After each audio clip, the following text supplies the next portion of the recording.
Hi friends, welcome to my channel Venky views. Peddi సినిమాలో కొన్ని అసభ్యకరమైన సీన్లు ఉన్నాయని, జాహ్నవి కపూర్ ఉన్నంతసేపు కొన్ని అసభ్యకరమైన వ్యాఖ్యలు ఉన్నాయని, డైలాగ్స్ ఉన్నాయని చెప్పేసి ఎవరో కొంతమంది కంప్లైంట్ చేయడం, లేదంటే బుచ్చిబాబుని టార్గెట్ చేయడం, డైరెక్టర్ బుచ్చిబాబు గారు ఎవరు ఉన్నాడో ఆయన్ని టార్గెట్ చేయడం అని సోషల్ మీడియాలో వినిపిస్తుంది. తీరా చూస్తే దానికి సమాధానంగా డైరెక్టర్ బుచ్చిబాబు మేము అటువంటి సీన్లు మేము తొలగిస్తాము అని చెప్పేసి ఆయన సమాధానం ఇవ్వడం.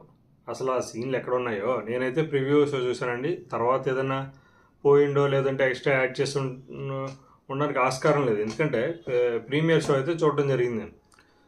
సో ఎక్కడ కూడా జాహ్నవి కపూర్కి సంబంధించినటువంటి అంత అసభ్యకరమైన సీన్లు ఎక్కడా కూడా లేవని, ఇప్పుడున్నటువంటి ట్రెండ్కి ఈ మాత్రం ఎక్స్పోజింగ్ లేదంటే ఈ మాత్రం చూపించడం ఇవన్నీ కామన్గానే ఉన్నాయి. ఇంతకన్నా ఘోరాది ఘోరంగా మొత్తానికి సగం బట్టలు వేసుకుని ఆడియో ఫంక్షన్కి వచ్చేస్తున్నారు కదండి. అదే కదా శివాజీ గారు చెప్పింది.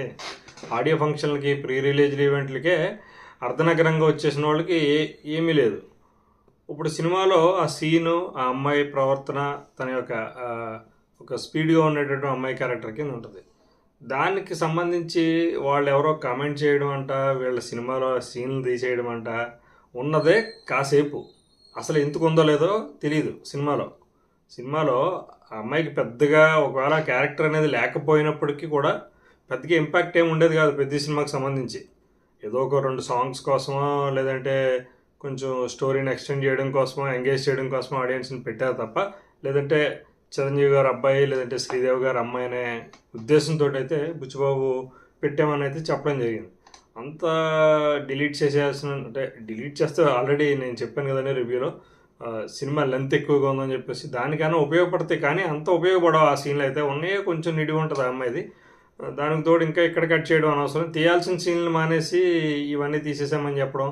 దానికి బుచ్చిబాబు డైరెక్టర్ మాకు మహిళలు అంటే చాలా గౌరవం, మాకు సినిమాలో ఉన్న మహిళలు కానీ తర్వాత ఉన్న బయట ఉన్నటువంటి మహిళలు కానీ అంటే చాలా ఇంత పెద్ద పెద్ద డైలాగులు వాడడం అవసరం లేదు, ఆ సీన్లు తీయడం అవసరం లేదు.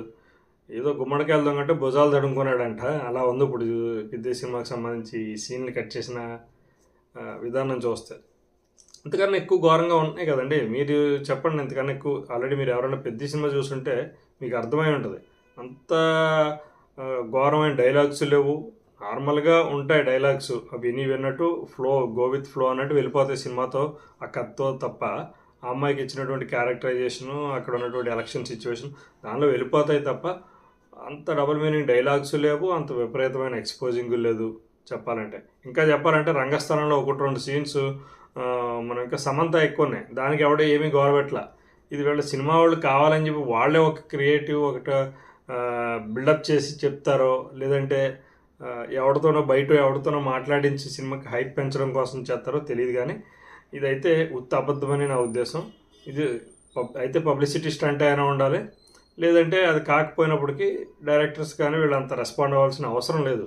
అలా చెప్పుకుంటూ పోతే చాలా సినిమాల్లో అసలు సినిమాయే ఉండదు. చాలా సినిమాల్లో హీరోయిన్ క్యారెక్టర్ అనే క్యారెక్టర్ని మొత్తాన్ని కట్ చేసేయాలి కొన్ని సినిమాల్లో అయితే, అలా ఉంటుంది. కాబట్టి ఇవన్నీ కూడా చిన్న చిన్న విషయాలకి పెద్ద రెస్పాండ్ అయిపోయి దాన్ని టీవీలో చూపించి, ఇప్పుడు కుక్కలు మురుగుతాయండి, దాని ప్రతి కుక్కని మనం పట్టించుకోకూడదు. పిచ్చి కుక్క ఏదో ఇంట్లో పెంచుకుని కుక్క ఏదో తేడా ఉంటుంది కదా, అందరినీ పట్టించేసుకుంటూ వెళ్ళిపోతే కొంచెం కష్టమే. సో సినిమాలో కంటెంట్ ఉంది, కంటెంట్ బాగానే ఉంది. కొంచెం లెంత్ ఎక్కువైనప్పటికీ కంటెంట్ పరంగా ఒక డిఫరెంట్ సబ్జెక్ట్ని మల్టీ స్పోర్ట్స్ డ్రామానే తీసుకున్నాడు. సో ఇవన్నీ చూడడం అనేసి ఆ అమ్మాయి ఎక్స్పోజింగ్ ఇచ్చింది. ఎక్కడిచ్చిందండి ఎక్స్పోజింగ్? ఏదైనా ఒక సీన్ మీరు ఎవరైనా చూసి నిజంగా మీకు ఎవరికైనా అనిపించుంటే కింద కమెంట్ చేయండి, పలానా సీన్లో ఈ అమ్మాయి ఇక్కడ ఇలా అసభ్యంగా ఉంది అని చెప్పేసి. సో ఇవన్నీ నాన్ సెన్స్గా ఊరుకునే టైంపాస్కి సోషల్ మీడియాలోనో లేదంటే మీడియాలో ప్రమోట్ చేయాలనుకుంటే కూడా కంటెంట్ని ప్రమోట్ చేయండి, దానికి సంబంధించినటువంటి విషయం ఏం చెప్పాలనుకున్నారో ప్రమోట్ చేయండి తప్ప ఈ చెత్త చెదారం మళ్ళీ దానికి కటింగ్లు ఉన్నదే అరకొరగా ఉంటుంది. అమ్మాయి సినిమాలో గట్టిగా దంతే 10 నిమిషాలు కూడా ఉండదు మొత్తానికి, అన్ని సీన్లు కలిపి పాటలు వదిలేస్తాయి. ఇందులో మళ్ళీ కట్టింగ్లు అంట. ఏంటో ఏం చెయ్యాలో కట్ చేయాల్సింది ఆల్రెడీ కట్ చేసేసాడు డైరెక్టర్.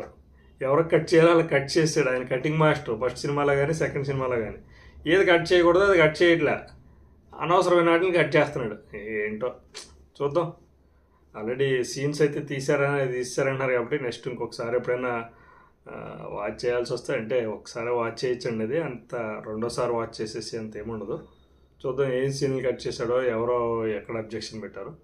సో ఇది ఫ్రెండ్స్ పెద్ద సినిమాకి సంబంధించి డైరెక్టర్ రెస్పాండ్ అయిన విధానం, దానికి అబ్జెక్షన్ ఎందుకు పెట్టారనేది మీకు ఎలా అనిపించింది అనేది కామెంట్ సెక్షన్లో కామెంట్ చేయండి. Thank you, bye.